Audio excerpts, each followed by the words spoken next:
আসসালামু আলাইকুম। প্রিয় ভাই ও বোনেরা, আজ আমরা আলোচনা করব এমন একটি বিষয় নিয়ে যা আমাদের প্রত্যেকের জীবনের সাথে সরাসরি জড়িত, আর তা হল ব্যর্থতাকে জয় করার কৌশল।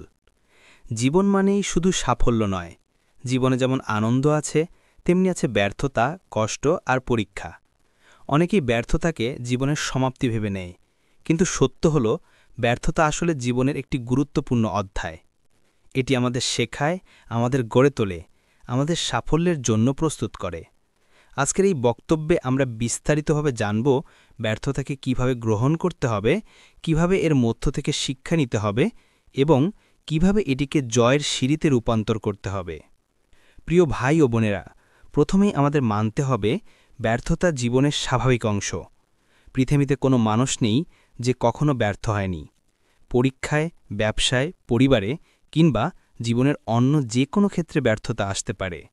আল্লাহ বলেন, আমি অবশ্যই তোমাদের পরীক্ষা করব কিছু ভয়, ক্ষুধা, সম্পদ ও জীবনের ক্ষতি দ্বারা। অতএব ব্যর্থতা মানে আপনার প্রতি আল্লাহর রাগ নয়, বরং এটি পরীক্ষা। পরীক্ষা ছাড়া জীবন অসম্পূর্ণ। ভুল থেকে শিক্ষা নেওয়া। ব্যর্থতার মধ্যে সবচেয়ে বড় উপকার হল শিক্ষা।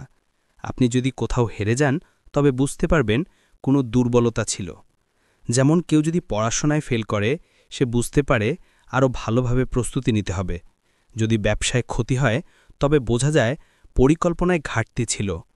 ব্যর্থতার পর হতাশ হওয়া স্বাভাবিক, কিন্তু সফল মানুষেরা হতাশ হয়ে বসে থাকে না, বরং তারা ধৈর্য ধরে আবার চেষ্টা করে। রাসূলুল্লাহ সাল্লাল্লাহু আলাইহি ওয়াসাল্লাম বলেছেন, মুমিনের অবস্থা আশ্চর্যজনক। সুখে থাকলে কৃতজ্ঞ হয়, দুঃখে পড়লে ধৈর্য ধরে, আর দুই অবস্থাতেই তার কল্যাণ।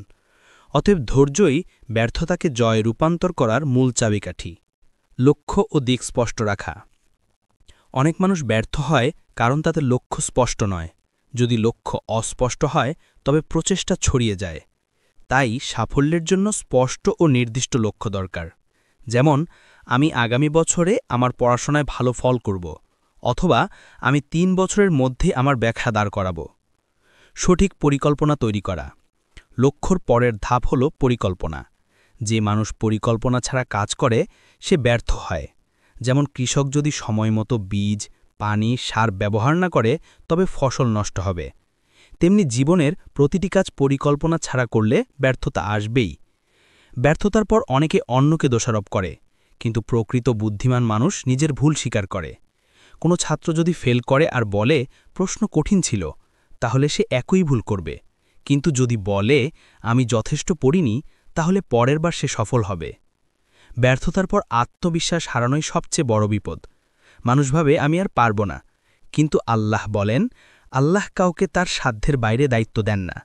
অতএব আপনার ভেতরে ক্ষমতা আছে, শুধু আপনাকে চেষ্টা চালিয়ে যেতে হবে। ব্যর্থতা মানে শেষ নয়, বরং নতুনভাবে শুরু করার সুযোগ। নবী নূহ আলাইহিসসালাম প্রায় ৯৫০ বছর মানুষকে দাওয়াত দিয়েছেন। খুব অল্প মানুষই তার দাওয়াত গ্রহণ করেছে, কিন্তু তিনি হাল ছাড়েননি। এটাই আমাদের শিক্ষা দেয়, আবার নতুন করে শুরু করতে হবে। রাসূলুল্লাহ সাল্লাল্লাহু আলাইহি ওয়াসাল্লাম মক্কায় দাওয়াত দিতে গিয়ে বহুবার নির্যাতনের শিকার হয়েছেন, কিন্তু তিনি চেষ্টা ছাড়েননি। মদিনায় তিনি ইসলামের আলো ছড়িয়েছেন। এটা প্রমাণ করে অবিরাম চেষ্টা মানুষকে ব্যর্থতা থেকে সফলতায় পৌঁছে দেয়। ব্যর্থতার সময় নেতিবাচক চিন্তা আসে, আমি পারব না, আমি ব্যর্থ।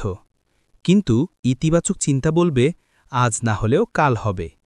এই ইতিবাচকতা মানুষকে পুনরায় দাঁড় করায়। একজন জ্ঞানী বা অভিজ্ঞ মানুষের পরামর্শ ব্যর্থতাকে সফলতায় রূপান্তর করতে পারে।